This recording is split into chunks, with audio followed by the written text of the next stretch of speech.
سورۃ الانعام کی آیت نمبر 71 سورہ انعام کا 9واں رکوع اور 7ویں پارے کا 15واں رکوع۔ قل، اے محبوب آپ فرمائیے ان مشرکین سے فرمائیے جو اپنے باپ دادا کے دین کی آپ کو دعوت دیتے ہیں، یہ کہتے ہیں کہ آپ ہمارے باپ داداؤں کے دین کو اختیار کریں، آپ بھی ہماری طرح بتوں کی پوجا کریں۔ قل، اے محبوب آپ ان سے فرما دیں اندعو من دون اللہ ما لا ينفعنا ولا يضرنا، کیا ہم اللہ کے سوا اس کو پوجیں جو ہمارا نہ بھلا کرے نہ برا کرے؟ کیا ہم ان بے جان پتھروں کی پوجا کریں جو نہ ہمیں فائدہ دے سکتے ہیں اور نہ نقصان پہنچا سکتے ہیں؟ کچھ بھی وہ طاقت قدرت نہیں رکھتے، وہ تو بے جان پتھر ہیں جنہیں مشرکین نے اپنے ہاتھوں سے تراشا اور مختلف شکلیں بنائی اور مختلف نام رکھے۔ وَنُرَدُّ عَلَىٰ أَعْقَابِنَا بَعْدَ إِذْ هَدَانَ اللَّهُ، اور الٹے پاؤں پلٹا دیے جائیں بعد اس کے کہ اللہ نے ہمیں ہدایت دی، اللہ نے ہمیں راہ دکھائی، اور اللہ تعالی نے ہمیں اسلام و توحید کی نعمت عطا فرمائی اور بت پرستی کے بدترین وبال سے بچایا۔ اس کے بعد کیا ہم اس دین کو چھوڑ دیں؟ اللہ تعالی نے ہمیں ہدایت عطا فرمائی ہے، تو کیا ہم اس ہدایت کے بعد ہدایت کو چھوڑ دیں، دین کو چھوڑ دیں؟ اگر ایسا ہو جائے تو ہم تو بھٹک جائیں گے۔ کالذی استہوتہ الشیاطین فی الارض حیران، اس کی طرح جسے شیطانوں نے زمین میں راہ بھلا دی۔ اس آیت میں حق اور باطل کی دعوت دینے والوں کی ایک تمثیل اور مثال بیان فرمائی گئی کہ جس طرح مسافر اپنے ساتھیوں کے ساتھ جنگل میں ہوتا ہے اور پھر وہ اپنے ساتھیوں کو چھوڑ کر کسی کام سے آگے بڑھتا ہے اور پھر راستہ بھول جاتا ہے، اب اس کے ساتھی اسے پکارتے ہیں کہ ہماری طرف آ، تو شیاطین اور جنات یہ اسے بہکانے کے لیے اس کے ساتھیوں کی آواز نکال کر دوسری طرف سے پکارتے ہیں کہ اس طرف آ جا۔ تو کبھی اسے اپنے ساتھیوں کی آواز دائیں طرف سے محسوس ہوتی ہے، کبھی بائیں طرف سے، کبھی آگے سے، کبھی پیچھے سے۔ اب یہ حیران ہو جاتا ہے کہ کدھر جائے۔ اب انجام اس کا یہی ہوگا کہ اگر وہ شیطانوں اور جنات کی آواز پر چلے گا اور اس راستے کو اختیار کرے گا تو ہلاک ہو جائے گا، اور اگر یہ اپنے رفیقوں کا کہنا مانے گا تو سلامت رہے گا اور منزل پر پہنچ جائے گا۔ یہی حال اس شخص کا ہے جو اسلام کے طریقے سے بہک گیا اور شیطان کے راستے پر چلا۔ مسلمان اس کو سیدھے راستے کی طرف بلاتے ہیں، اگر ان کی بات مانے گا راستہ پا جائے گا ورنہ ہلاک ہو جائے گا۔ کالذی استہوتہ الشیاطین فی الارض حیران، اس کی طرح جسے شیطانوں نے زمین میں راستہ بھلا دیا، زمین میں راہ بھلا دی، حیران ہے۔ لہ اصحاب یدعونہ الی الہدی ائتنا، اس کے ساتھی اسے راستے کی طرف بلا رہے ہیں کہ ادھر آ، یعنی مراد یہ ہے کہ اس کے ساتھی اسے راستے کی طرف بلاتے ہیں، مگر یہ شیطان کی آوازیں سن کر حیران ہو گیا ہے۔ اگر یہ کامیاب ہو جاتا ہے اپنے ساتھیوں کی پہچان میں اور اس راستے پر چلتا ہے تو بچ جاتا ہے، ورنہ غلط راستے پر چلنے سے بھٹک بھٹک کر بھوکا اور پیاسا جنگل میں ہلاک ہو جائے گا۔ قل ان ھدی اللہ ھو الھدی، آپ فرمائیے کہ اللہ ہی کی ہدایت ہے۔ جو راستہ اللہ نے اپنے بندوں کے لیے واضح فرمایا اور جو دین اسلام ان کے لیے مقرر فرمایا وہی ہدایت و نور ہے، اور اس کے سوا جتنے دین جتنے مذہب ہیں سب باطل ہیں۔ قل ان ھدی اللہ ھو الھدی، آپ فرمائیے کہ اللہ ہی کی ہدایت ہے۔ وَأُمِرْنَا لِنُسْلِمَ لِرَبِّ الْعَالَمِينَ، اور ہمیں حکم ہے کہ ہم اس کے لیے گردن رکھ دیں جو سارے جہاں کا رب ہے۔ ہمیں یہ حکم ہے کہ ہم اللہ کی فرمانبرداری کریں، اس کی اطاعت کریں اور خاص اسی کی عبادت کریں۔ وَأَنْ أَقِيمُوا الصَّلَاةَ، اور یہ کہ نماز قائم رکھو، وَاتَّقُوهُ، اور اس سے ڈرو۔ یعنی ہمیں یہ حکم دیا گیا کہ ہم ان کے روشن پر قائم رہیں، اللہ کی عبادت کریں، اللہ کی فرما برداری اور اطاعت کریں، نماز قائم رکھیں اور اللہ سے ڈریں، تو ہم اسی پر عمل کریں گے۔ کاش ہماری زندگی اس طرح بسر ہو کہ ہم نماز قائم کرنے والے ہو جائیں، نمازوں کی ہم پابندی کریں، خشوع و خضوع توجہ کے ساتھ ظاہری اور باطنی آداب بجا لا کر اطمینان سے نماز ادا کریں، دوسروں کو نماز کی دعوت دیں، نماز کے فرائض واجبات سنتیں مستحبات پر عمل کریں، نماز کو صحیح طور پر ادا کریں، اور ہم اللہ تعالیٰ کی فرمانبرداری کریں اور اس سے ڈریں۔ اللہ کرے یہ ساری نعمتیں ہمیں نصیب ہو جائیں۔ جو شخص اللہ تعالیٰ سے ڈرتا ہے وہ کبھی غرور نہیں کرتا، تکبر نہیں کرتا، وہ حسد، کینہ، بغض اور عداوت میں مبتلا نہیں ہوتا، وہ کسی کی دل آزاری نہیں کرتا، وہ کسی مسلمان کے حقوق پامال نہیں کرتا، وہ فراڈ نہیں کرتا، جھوٹ نہیں بولتا، وہ بدنکاہی نہیں کرتا۔ بس اسے ہر وقت یہ ڈر محسوس ہوتا ہے کہ میرا رب ناراض ہو گیا تو میرا کیا ہوگا۔ وہ ہر وقت اپنی آخرت کی فکر کرتا ہے، اور اتنی عبادات کرنے کے باوجود بھی وہ یہ خیال کرتا ہے کہ میں نے آخرت کی کچھ تیاری نہیں کی، میرا کیا ہوگا۔ وَهُوَ الَّذِي إِلَيْهِ تُحْشَرُونَ، اور وہی ہے جس کی طرف تمہیں اٹھنا ہے، تم جمع کیے جاؤ گے اسی رب کے دربار میں۔ مرنے کے بعد جب تم اٹھائے جاؤ گے قیامت کے دن تو اسی کے دربار میں جانا ہے، اسی کے دربار میں تمہیں حساب کتاب دینا ہے۔ وَهُوَ الَّذِي خَلَقَ السَّمَاوَاتِ وَالْأَرْضَ بِالْحَقِّ، اور وہی ہے جس نے آسمان و زمین ٹھیک بنائے۔ اللہ تعالیٰ نے آسمان و زمین حق کے ساتھ پیدا کیے، ٹھیک بنائے۔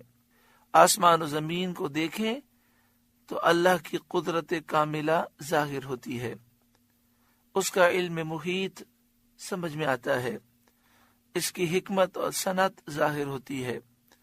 آسمان و زمین کا چپا چپا اور ساری مخلوق اللہ تعالی کی معرفت کی نشانیاں ہیں۔ وَيَوْمَ يَقُولُ كُن فَيَكُونُ، اور جس دن فنا ہوئی ہر چیز کو کہے گا ہو جا، وہ فوراً ہو جائے گی۔ وَيَوْمَ، اور قیامت کے دن، یقول، اللہ تعالیٰ فرمائے گا ہر اس چیز سے جو فنا ہو گئی اور اللہ تعالیٰ اسے زندہ کرنا چاہے گا تو فرمائے گا کن، ہو جا، فیکون، وہ فوراً ہو جائے گی۔ تو اے کافروں، تم یہ جو کہتے ہو کہ مرنے کے بعد اللہ تعالیٰ ہمیں زندہ کیسے کرے گا، تو غور کرو، وہ رب کن فیکون کا مالک ہے۔ وہ جب فرمائے گا ہو جا تو وہ فوراً ہو جائے گی۔ جس نے تمہیں پہلی مرتبہ پیدا فرمایا وہ دوسری مرتبہ بھی پیدا کرنے پر ضرور قادر ہے۔ قولہ الحق، اس کی بات سچ ہی ہے۔ وَلَهُ الْمُلْكُ، اور اسی کی سلطنت ہے۔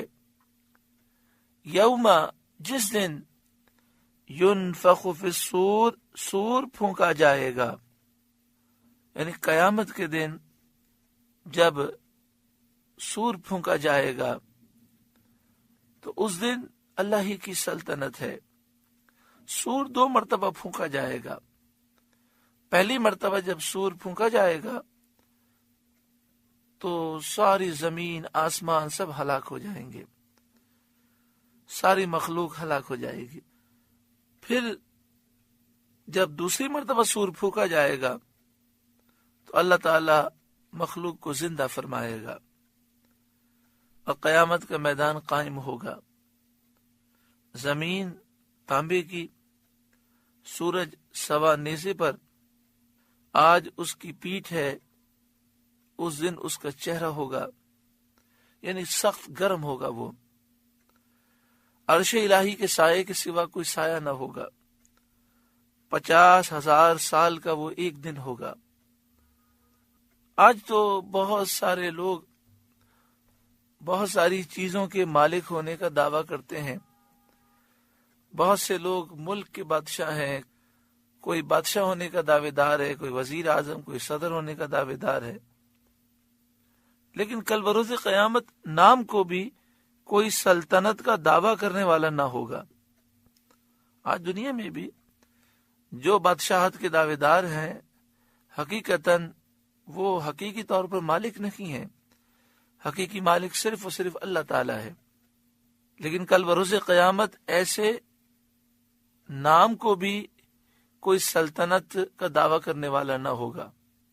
تمام جابرہ، فراعنہ اور سب دنیا کی سلطنت کا غرور کرنے والے دیکھیں گے کہ دنیا میں جو وہ سلطنت کا دعویٰ رکھتے تھے وہ باطل تھا۔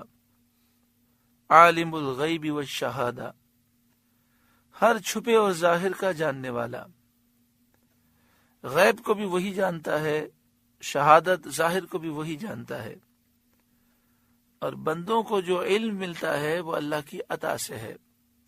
اللہ نے آنکھیں عطا فرمائی، کان عطا فرمائے، عقل عطا فرمائی۔ ان ذرائع سے انسان علم حاصل کرتا ہے۔ کچھ علم کسبی ہے، کچھ علم بغیر محنت کے عطا ہو جاتا ہے۔ لیکن یہ ایک بات حقیقت ہے کہ جو علم محنت سے حاصل ہو، جو علم بغیر محنت کے حاصل ہو، سب دینے والا اللہ تعالیٰ ہے، اور اللہ کی مشیت کے بغیر ایک ذرے کا بھی کسی کو علم حاصل نہیں ہو سکتا۔ اللہ تعالیٰ نے اپنے نبیوں کو سب سے زیادہ علم عطا فرمایا، غیب کا علم بھی اور شہادت کا بھی، اور سارے نبیوں، سارے فرشتوں سے زیادہ اللہ نے اپنے محبوب صلی اللہ علیہ وآلہ وسلم کو علم عطا فرمایا۔ وَهُوَ الْحَكِيمُ الْخَبِيرُ، اور وہی ہے حکمت والا خبردار۔ وَإِذْ قَالَ إِبْرَاهِيمُ لِأَبِيهِ آزر، اور یاد کرو جب ابراہیم نے اپنے باپ آزر سے کہا، أَتَتَّخِذُ أَصْنَامًا آلِهَةً، کیا تم بتوں کو خدا بناتے ہو؟ یہاں پر تھوڑی وضاحت اچھی طرح سمجھ لیں کہ نبی اکرم صلی اللہ علیہ وآلہ وسلم کی صحیح احادیث موجود ہیں، جس میں بیان کیا گیا کہ حضرت آدم علیہ السلام سے لے کر حضرت عبداللہ تک حضور صلی اللہ علیہ وآلہ وسلم کے آباء و اجداد میں جو سلسلہ ہے، جو نسب کا سلسلہ ہے، اس میں آپ صلی اللہ علیہ وآلہ وسلم کے آباء و اجداد میں جتنے گزرے ہیں سب موحد تھے، کوئی بھی مشرک نہیں تھا، کوئی بھی کافر نہیں تھا۔ حضرت عبداللہ، حضرت سیدہ آمنہ، پھر اس سے اوپر جائیے یہاں تک کہ حضرت ابراہیم علیہ السلام نبی اکرم صلی اللہ علیہ وآلہ وسلم کے آباء و اجداد میں ہیں۔ پھر ابراہیم علیہ السلام کے والد، وہ بھی نبی اکرم صلی اللہ علیہ وآلہ وسلم کے آباء و اجداد میں ہیں۔ پھر یہ سلسلہ حضرت نوح علیہ السلام تک، پھر نوح علیہ السلام سے حضرت آدم علیہ السلام تک۔ تو اس پورے سلسلہ نسب میں حضور کے آباء و اجداد میں سے کوئی بھی مشرک نہیں تھا، سب موحد تھے، کوئی کافر نہیں تھا۔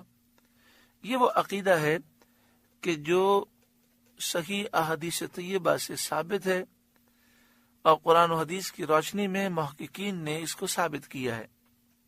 اب ذہن میں یہ سوال پیدا ہوتا ہے کہ جب یہ بات ہے تو یہاں تو یہ ہے کہ وَإِذْ قَالَ إِبْرَاهِيمُ لِأَبِيهِ آزَرَ أَتَتَّخِذُ أَصْنَامًا آلِهَةً، اور یاد کرو جب ابراہیم نے اپنے باپ آزر سے کہا کیا تم بتوں کو خدا بناتے ہو، تو اس سے تو سمجھ میں آ رہا ہے کہ ابراہیم علیہ السلام کے والد جن کا نام آزر ہے وہ تو بتوں کے پجاری تھے۔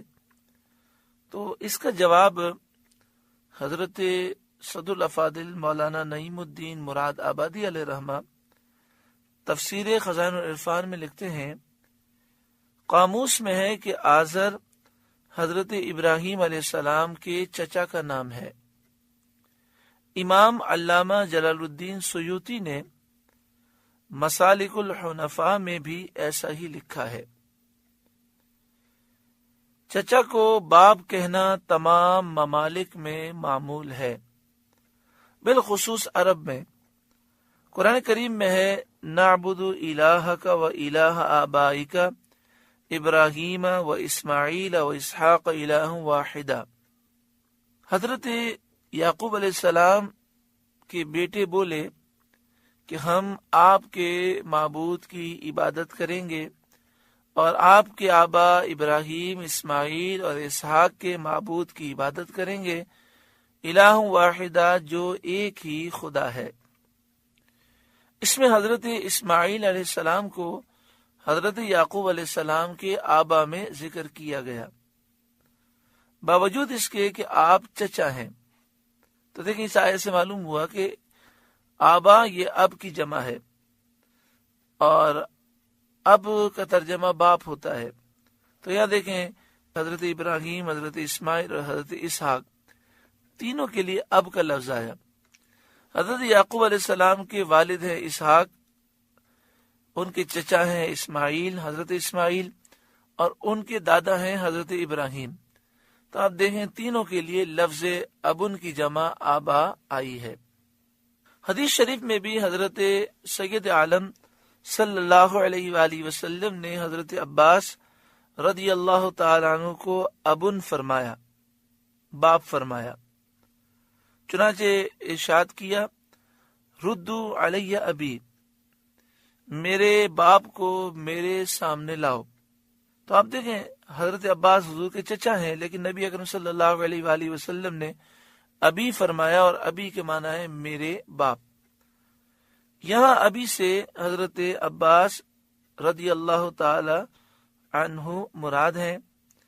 حضرت صدر الافاضل مولانا نعیم الدین مراد آبادی علیہ رحمہ نے تفسیر خزائن العرفان میں یہ ساری باتیں لکھی۔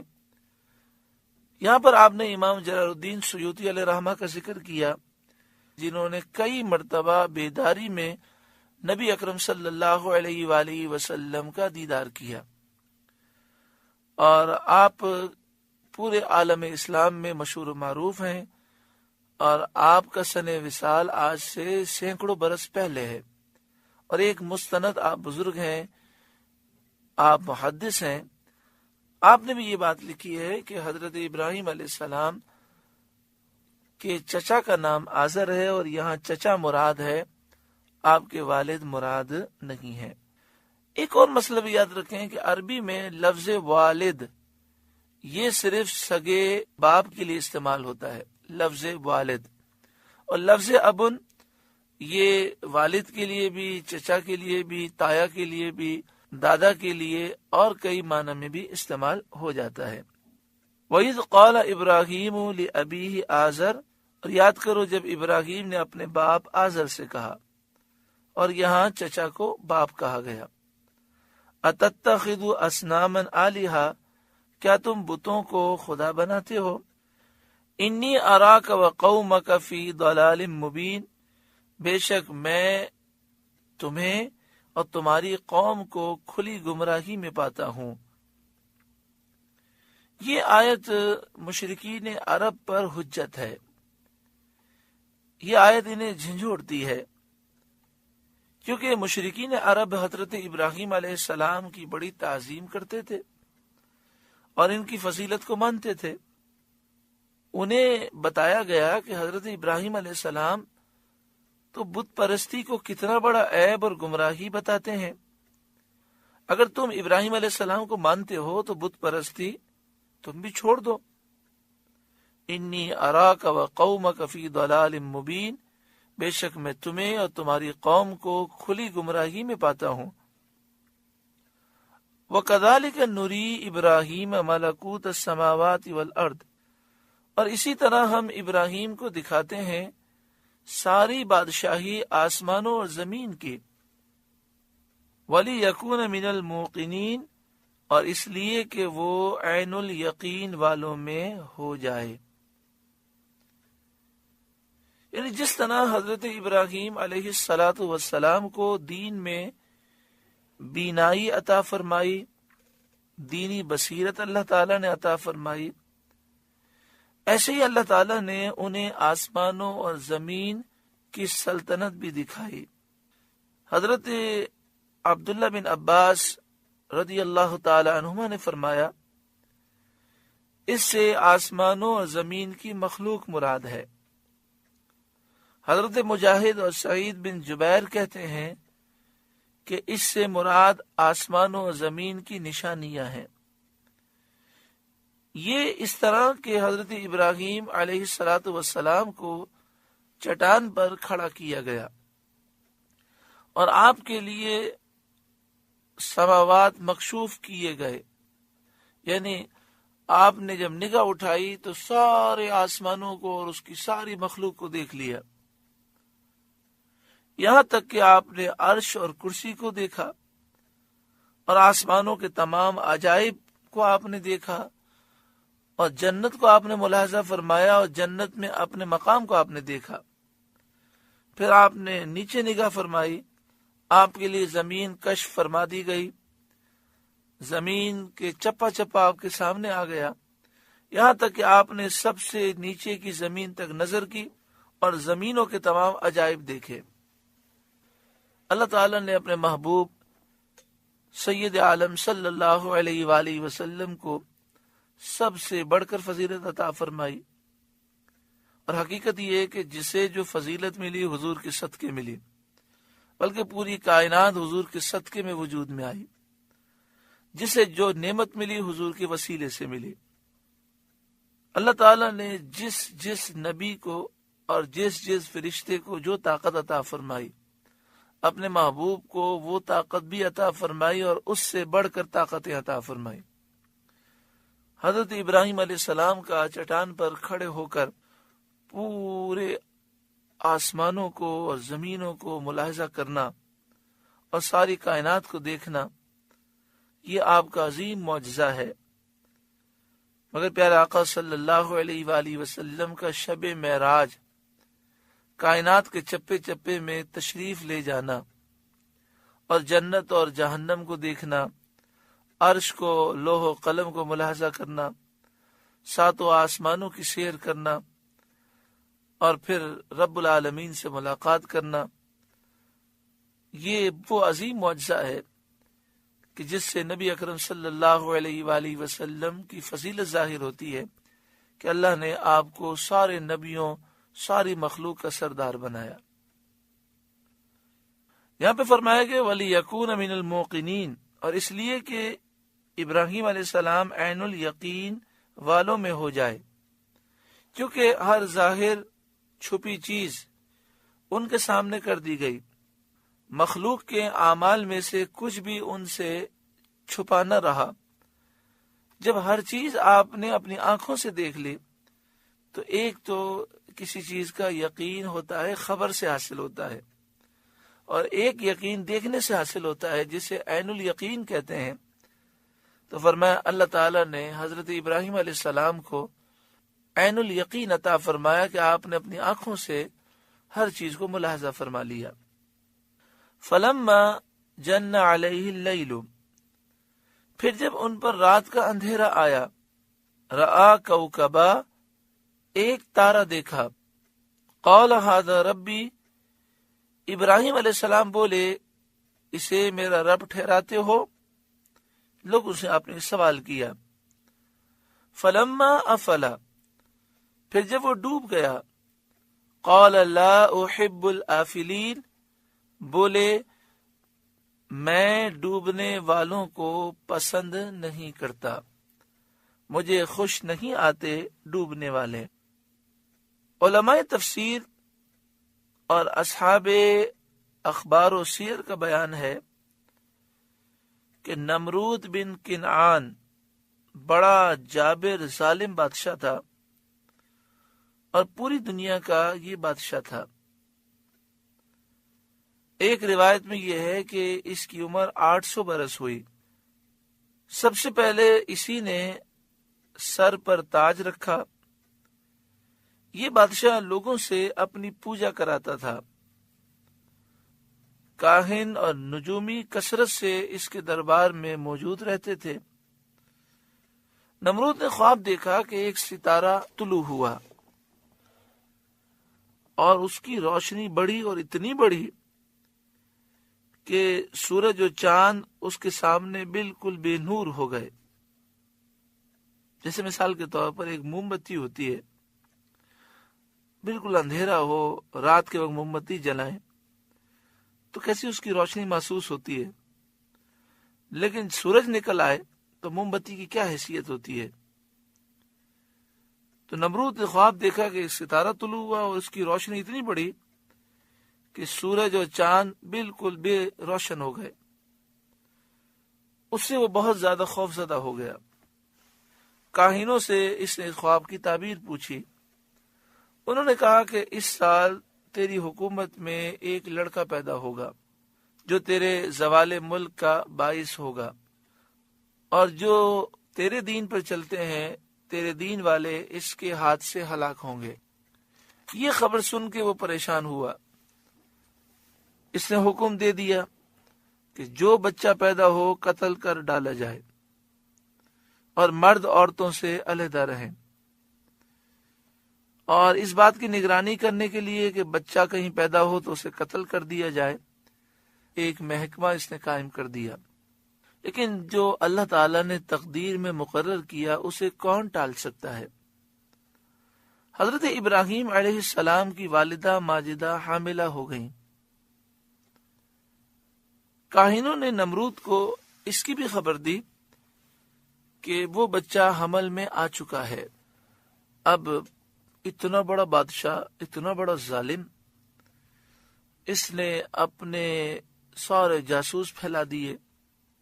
جو محکمہ قائم کیا تھا اس کو تفتیش کے لیے پھیلا دیا، لیکن کسی کو معلوم نہ ہوا کہ وہ کون سی خاتون ہے۔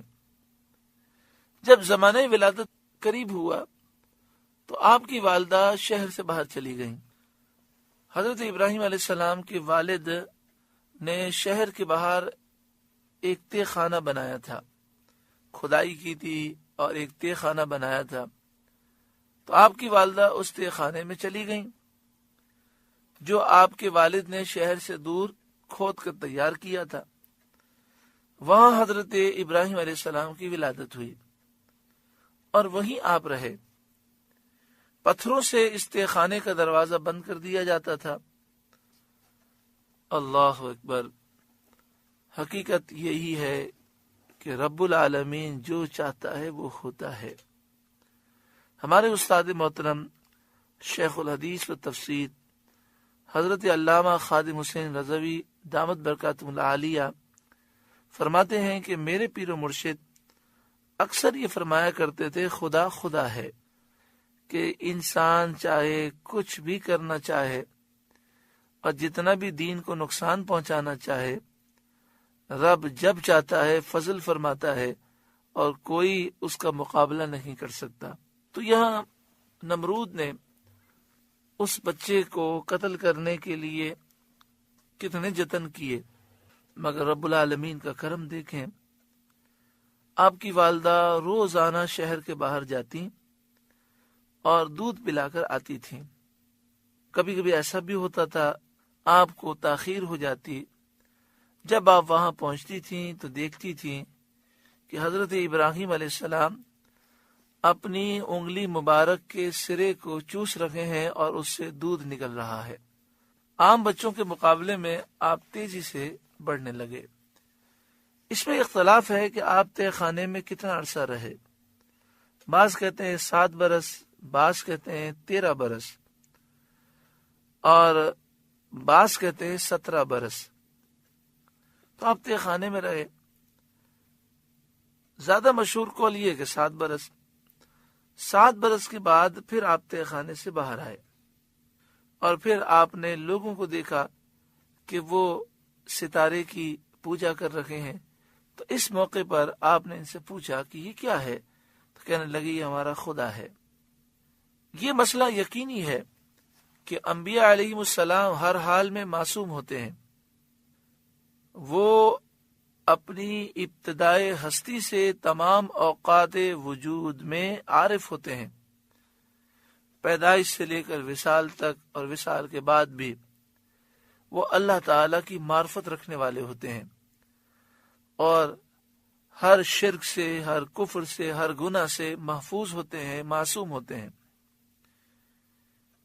حضرت ابراہیم علیہ السلام ابھی چھوٹے تھے، اور آپ اپنی والدہ سے اس موضوع پر گفتگو کیا کرتے کہ رب تو صرف اللہ تعالی ہے، یہ یہاں کے لوگوں نے مختلف رب کیوں بنائے ہوئے ہیں؟ تو والدہ نے حضرت ابراہیم علیہ السلام کے والد سے کہا کہ جس بچے کا نمرود کو خطرہ تھا یہی بچہ ہے، اور یہ بچہ اس کی سلطنت کو تہس نہس کرے گا۔ تو اس سے معلوم ہوا کہ حضرت ابراہیم علیہ السلام نے کبھی بھی شرک نہیں کیا، آپ نے کبھی بھی پوجا نہیں کی۔ یہ ساری گفتگو کرنے کا مقصد یہ تھا کہ بعض لوگ قرآن مجید فرقان حمید کی آیات کے معنی اور تفصیل سمجھ نہیں پاتے۔ وہ کہتے ہیں کہ یہ جو آیات ہیں فلما جن علیہ اللیل رأى کوكبا قال هذا ربی، اس کا مطلب وہ یہ لیتے ہیں کہ پہلے حضرت ابراہیم علیہ السلام نے ستارے کو خدا سمجھ لیا، پھر جب ستارہ غائب ہو گیا تو آپ نے توبہ کی، نعوذ باللہ من ذالک۔ پھر چاند کو دیکھا، پھر چاند کو خدا سمجھ لیا، پھر جب چاند غائب ہوا تو آپ نے توبہ کی، پھر سورج کو خدا سمجھ لیا، جب سورج غائب ہوا تو آپ نے توبہ کی، یعنی نعوذ باللہ من ذالک۔ وہ ان آیات کا مطلب یہ لیتے ہیں کہ حضرت ابراہیم علیہ السلام نے پہلے شرک کیا اور پھر بعد میں وہ اسلام لائے، نعوذ باللہ من ذالک۔ انبیاء ہمیشہ شرک اور کفر سے اور گناہوں سے معصوم ہوتے ہیں۔ ان کو غلطی کس وجہ سے ہوئی؟ قال ھذا ربی کا ترجمہ و مفہوم سمجھنے میں غلطی ہوئی۔ قال ھذا ربی کا معنی یہ ہے کہا یہ میرا رب ہے۔ اب یہ انداز تھا سوالیہ، تو انہوں نے اس انداز کو، تفسیر کو اور احادیث طیبہ کو سمجھا نہیں، اور کہتے ہیں یہاں پر حل تو ہے نہیں، حل ھذا ربی، کیا یہ میرا رب ہے؟ تو اس کا جواب یہ ہے کہ عربی کا بھی یہ اسلوب ہے اور اردو کا بھی اسلوب ہے کہ کئی مرتبہ ہم سوال میں کیا نہیں لگاتے، لیکن انداز سے پتہ چلتا ہے کہ ہمارا یہ سوالیہ انداز ہے۔ کبھی ایسا ہوتا ہے کہ ہم کسی بات کا مذاق اڑانے کے لیے کہتے ہیں، اور کبھی یہ بھی انداز ہو سکتا ہے کہ سوالیہ انداز ہو۔ تو چونکہ جبریل امین نبی اکرم صلی اللہ علیہ وآلہ وسلم کی خدمت میں جب قرآن پاک لے کر آئے تو قرآن مجید فرقان حمید کا نزول ہوا اور انداز بھی نازل ہوا، اور اللہ تعالیٰ نے محبوب کریم صلی اللہ علیہ وآلہ وسلم کو قرآن کی معرفت اور علم بھی عطا فرمایا۔ اس لیے قرآن کو سمجھنے کے لیے صرف ترجمہ کافی نہیں ہے، بلکہ احادیث طیبہ سے روشنی حاصل کرنی چاہیے، اور احادیث طیبہ اور حضور سے فیضان جو صحابہ نے لیا اور صحابہ سے فیضان آگے تک چلا، وہ تمام تفاسیر کی مدد سے حاصل کرنا چاہیے۔ حضرت ابراہیم علیہ السلام نے ابتدا ہی سے توحید کی حمایت اور کفریہ عقائد کا رد شروع فرما دیا۔ جب ایک رات آپ نے زہرہ ستارے کو یا مشتری ستارے کو دیکھا، آپ نے دیکھا ہوگا کہ جب سورج ڈوب جاتا ہے، مغرب ہو جاتی ہے، تو آسمان پر ایک ستارہ روشن نظر آتا ہے۔ تو آپ نے دیکھا کہ لوگ اس ستارے کو پوج رہے ہیں، اور بتوں کی پوجا کر رہے ہیں۔ تو آپ نے ایک نہایت نفیس انداز میں ان کو سمجھایا کہ اللہ تبارک و تعالی ہمیشہ سے ہے اور ہمیشہ رہے گا۔ جو زوال پذیر ہو، جو پہلے نہ ہو پھر پیدا ہو، تو وہ خدا نہیں ہوتا، وہ حادث ہوتا ہے۔ آپ نے یہ ساری چیزیں سمجھانے کے لیے ان سے فرمایا فَلَمَّا جَنَّ عَلَيْهِ اللَّيْلُ رَأَىٰ كَوْكَبًا، پھر جب ان پر رات کا اندھیرا آیا ایک تارا دیکھا، قَالَ هَذَا رَبِّي، بولے اسے میرا رب ٹھہراتے ہو؟ کیا یہ میرا رب ہے؟ فَلَمَّا أَفَلَ، پھر جب وہ ڈوب گیا، قَالَ لَا أُحِبُّ الْآفِلِينَ، بولے مجھے ڈوبنے والے پسند نہیں ہیں، میں ڈوبنے والوں کو پسند نہیں کرتا۔ فَلَمَّا رَأَى الْقَمَرَ بَازِغًا، پھر جب چاند چمکتا دیکھا، قَالَ، بولے هَذَا رَبِّي، اسے میرا رب بتاتے ہو؟ کیا یہ میرا رب ہے؟ فَلَمَّا أَفَلَ، پھر جب وہ ڈوب گیا، قَالَ لَئِن لَّمْ يَهْدِنِي رَبِّي لَأَكُونَنَّ مِنَ الْقَوْمِ الضَّالِّينَ، آپ نے کہا اگر مجھے میرا رب ہدایت نہ کرتا تو میں بھی انہی گمراہوں میں ہوتا۔ اس میں قوم کو تنبیہ ہے کہ جو چاند کو خدا کہتے ہیں وہ گمراہ ہیں، کیونکہ اس کا ایک حال سے دوسرے حال کی طرف منتقل ہونا یہ دلیل حدوث اور امکان ہے، یعنی یہ فانی ہے۔ یا یہ جو آپ نے فرمایا اگر مجھے میرا رب ہدایت نہ کرتا تو میں بھی انہی گمراہوں میں ہوتا، یہاں مراد یہ ہے کہ اللہ تعالیٰ نے آپ کو وصف نبوت عطا فرمایا، اور نبی پیدائشی طور پر اللہ تعالیٰ کی معرفت لے کر پیدا ہوتا ہے، اور اللہ تعالیٰ اسے معصوم پیدا فرماتا ہے، وہ کبھی گمراہیت کی طرف نہیں جا سکتا۔ فَلَمَّا رَأَى الشَّمْسَ بَازِغَةً، پھر جب سورج جگمگاتا دیکھا، قَالَ هَذَا رَبِّي هَذَا أَكْبَرُ، آپ بولے اسے میرا رب کہتے ہو؟ یہ تو ان سب سے بڑا ہے، یعنی اسے رب کہنے کی وجہ کیا یہ ہے کہ یہ سب سے بڑا ہے۔ فَلَمَّا أَفَلَتْ، پھر جب وہ ڈوب گیا، قَالَ يَا قَوْمِ إِنِّي بَرِيءٌ مِّمَّا تُشْرِكُونَ، آپ بولے اے میری قوم میں بیزار ہوں ان چیزوں سے جنہیں تم شریک ٹھہراتے ہو۔ حضرت ابراہیم علیہ السلام نے ثابت کر دیا کہ ستاروں میں، سورج میں، چاند میں سے کوئی بھی رب ہونے کی صلاحیت نہیں رکھتا، ان کو خدا تصور کرنا باطل ہے، اور قوم جس شرک میں مبتلا ہے آپ نے اس سے بیزاری کا اظہار فرما دیا، اور اس کے بعد آپ نے دین حق کا بیان فرمایا۔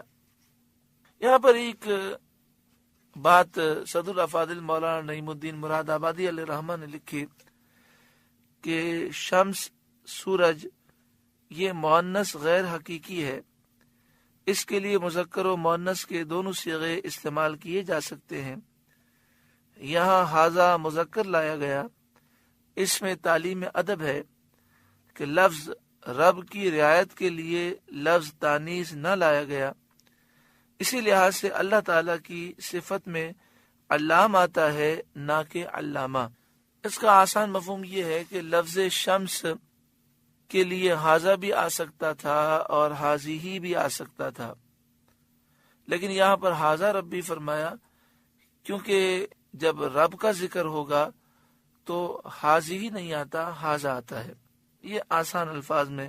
دوسری بات، لفظ علامہ جو ہے اس کے معنی یہ ہوتے ہیں بہت زیادہ جاننے والا، اور اس میں جو آخر میں تا ہے یہ مبالغے کے لیے ہے، یعنی بہت زیادہ جاننے والا۔ مگر جب اللہ رب العالمین کے لیے صفت بیان ہو تو علیم بیان ہوتی ہے، علام بیان ہوتی ہے، علامہ صفت اللہ کے لیے بیان نہیں ہوتی۔ ہمیں رب العالمین کی بارگاہ میں وہ الفاظ نہیں ادا کرنے چاہیے جس میں دوسرے معنی کا شائبہ ہو، شبہ ہو۔ تو چونکہ علامہ جو ہے یہ گول تا بظاہر مبالغے کی ہے، لیکن یہ مؤنث کے لیے بھی آتی ہے اور اللہ تعالیٰ کے لیے اس کا استعمال مناسب نہیں ہے۔ اس سے وہ لوگ عبرت حاصل کریں جو اللہ تعالیٰ کے لیے اللہ میاں کہتے ہیں۔ اب میاں کے ایک معنی تو بہت مشہور ہے کہ شوہر کو میاں کہتے ہیں، تو اس لیے اللہ تبارک و تعالیٰ کے لیے اللہ میاں استعمال کرنا صحیح نہیں ہے، کیونکہ ایسا لفظ استعمال نہیں کرنا چاہیے کہ جس کا کوئی غلط معنی بھی بنتا ہو۔ ہاں خدا کہہ سکتے ہیں۔ اب سوال پیدا ہوگا کہ خدا جب ہم کہتے ہیں اللہ تعالیٰ کو، تو مشرکین بھی تو اپنے بتوں کو خدا کہتے ہیں۔ تو دیکھیں خدا یہ فارسی میں الہ کا ترجمہ ہے، تو مشرکین تو اپنے بتوں کو الہ بھی کہتے ہیں، مگر ان کا بتوں کو الہ کہنا یہ غلط ہے، کیونکہ الہ اور خدا صرف اللہ تعالیٰ ہے۔ تو خدا کے معنی ہے الہ، معبود، تو لہٰذا جب ہم خدا کہتے ہیں تو ہم مسلمان الہ کہیں، خدا کہیں، معبود کہیں، تو اس سے مراد صرف اور صرف اللہ تعالیٰ کی ذات ہے، کیونکہ اللہ کے سوا نہ کوئی خدا ہے، نہ الہ ہے، نہ معبود ہے۔ بعض لوگ بلا وجہ اس میں ضد کرتے ہیں اور خدا کہنے پر بڑی بڑی تقریریں کرتے ہیں، حالانکہ خود اللہ تعالیٰ کی جگہ اللہ میاں کر رہے ہوتے ہیں۔ حالانکہ اللہ میاں کہنا تو بید بھی ہے۔ حضرت علامہ جامی ہوں، حضرت شیخ سعدی ہوں، جنہوں نے فارسی میں کلام لکھا، شیخ عبداللہ محدث دہلوی، شاہ عبدالعزیز محدث دہلوی، شاہ ولی اللہ، اور جتنے بزرگوں نے فارسی میں کتابیں لکھی ہیں، انہوں نے فارسی میں خدا لفظ استعمال کیا ہے۔ اللہ تعالیٰ دین کی صحیح سمجھ عطا فرمائے۔ تو عرض یہ ہو رہا تھا کہ اللہ تعالیٰ کے نام کے آگے میاں لفظ نہ لگائیں۔ بعض عورتوں کی بہت عادت ہوتی ہے، اس عادت کو آپ نکالیں۔ اللہ تعالیٰ ہمیں ادب کی توفیق عطا فرمائے۔ آگے ارشاد فرمایا، انی وجہت وجہی للذی فطر السماوات والارض حنیفا، میں نے اپنا منہ اس کی طرف کیا جس نے آسمان و زمین بنائے، حنیفہ ایک اسی کا ہو کر، یعنی اسلام کے سوا باقی تمام دین سے جدا رہ کر۔ اس سے معلوم ہوا کہ دین حق کا قیام اور استحکام جب ہی ہو سکتا ہے جبکہ تمام ادیان باطلہ سے بیزاری ہو۔ یہ بڑی عجیب بات ہے کہ ہندو مذہب بھی ٹھیک، بعض لوگ کہتے ہیں عیسائی بھی ٹھیک، اسلام بھی ٹھیک، مسلمان کہلانے والے کبھی مندر میں جا کے پوجا پاٹ کر رہے ہیں اور کبھی عیسائیوں کے گرجے میں جا کر وہ کرسمس کا کیک کاٹ رہے ہیں۔ اگر مسلمان بننا ہے تو سارے دینوں سے بیزاری کا اظہار کرنا ہوگا، حنیفاً ایک اسی کا ہو کر، وما انا من المشرکین، میں مشرکوں میں سے نہیں ہوں۔ تو اگر مسلمان ہونا ہے تو سارے باطل ادیان سے بیزاری کا اظہار کرنا ہوگا اور صرف ایک ہی دین اسلام کا متوالا بننا ہوگا۔ وحاجہ قومہ، اور ان کی قوم ان سے جھگڑنے لگی، قال اتحاجونی فی اللہ، آپ نے فرمایا کہ اللہ کے بارے میں مجھ سے جھگڑتے ہو، وقد ہدانی، وہ تو مجھے راہ بتا چکا، اپنی توحید اور معرفت کی راہ مجھے بتا چکا، ولا اخاف ما تشرکون به الا ان یشاء ربی شیئا، اور مجھے ان کا ڈر نہیں جنہیں تم شریک بتاتے ہو، کیونکہ وہ بے جان بت ہیں، نہ نقصان دے سکتے ہیں نہ نفع پہنچا سکتے ہیں، ان سے کیا ڈرنا۔ یہ آپ نے مشرکین سے جواب میں فرمایا تھا، جنہوں نے آپ سے کہا تھا کہ بتوں سے ڈرو، ان کے برا کہنے سے کہیں آپ کو کچھ نقصان نہ پہنچ جائے۔ تو آپ نے فرمایا ولا اخاف ما تشرکون به، مجھے ان کا ڈر نہیں جنہیں تم شریک بتاتے ہو، الا ان یشاء ربی شیئا، ہاں جو میرا ہی رب کوئی بات چاہے وہ ہوگی، کیونکہ وہ میرا رب قادر مطلق ہے۔ یعنی اگر کوئی مصیبت آئی، کوئی پریشانی آئی، تو وہ میرے رب کی طرف سے ہوگی اور میرے امتحان کے لیے ہوگی. اور جہاں تک بتوں کا تعلق ہے یہ کوئی نہ نقصان دے سکتے ہیں نہ نفع دے سکتے ہیں. وسع ربی کل شیء علما، میرے رب کا علم ہر چیز کو محیط ہے، گھیرے ہوئے ہے. افلا تتذکرون، تو کیا تم نصیحت نہیں مانتے؟ وکیف اخاف ما اشرکتم، اور میں تمہارے شریکوں سے کیوں کر ڈروں جو بے جان پتھر ہیں، بالکل عاجز ہیں، میں ان بے جان پتھروں سے کیوں ڈروں؟ ولا تخافون انکم اشرکتم باللہ ما لم ينزل به علیکم سلطانا، حالانکہ تم نہیں ڈرتے کہ تم نے اللہ کا شریک اس کو ٹھہرایا جس کی تم پر اس نے کوئی سند نہ اتاری. تمہارے پاس کوئی دلیل نہیں، تم نے جھوٹے خدا بنا لیے. تمہیں اللہ تعالیٰ سے ڈرنا چاہیے، تم نہیں ڈرتے اللہ تعالیٰ سے، تو میں ان بے جان پتھروں سے کیوں ڈروں گا؟ فَأَيُّ الْفَرِيقَيْنِ أَحَقُّ بِالْأَمْنِ، تو دونوں گروہ میں امن کا زیادہ مستحق کون ہے؟ جو توحید کو مانتا ہے وہ یا جو مشرک ہے؟ ان کنتم تعلمون، اگر تم جانتے ہو. یہ مراد یہ ہے کہ بے جان پتھروں سے مجھے ڈرنے کی کوئی حاجت نہیں، تم اللہ سے ڈرو، وہ قادر ہے، اس کے غضب اور عذاب سے ڈرو. الذین آمنوا ولم یلبسوا ایمانہم بظلم، وہ جو ایمان لائے اور اپنے ایمان میں کسی ناحق کی آمیزش نہ کی. اولئک لہم الامن، انہی کے لیے امان ہے. وہم مہتدون، اور وہی سیدھی راہ پر ہیں. یعنی جو صحیح مومن ہیں، جن کے عقیدے درست ہیں، وہی دنیا اور آخرت میں امن والے ہیں. انہی کے لیے کامیابی ہے، انہی کے لیے چین ہے. سورہ انعام کا 9واں رکوع مکمل ہوا. اللہ تعالیٰ اس رکوع کے نور سے ہمارے قلوب کو روشن اور منور فرمائے. اللہ اللہ اللہ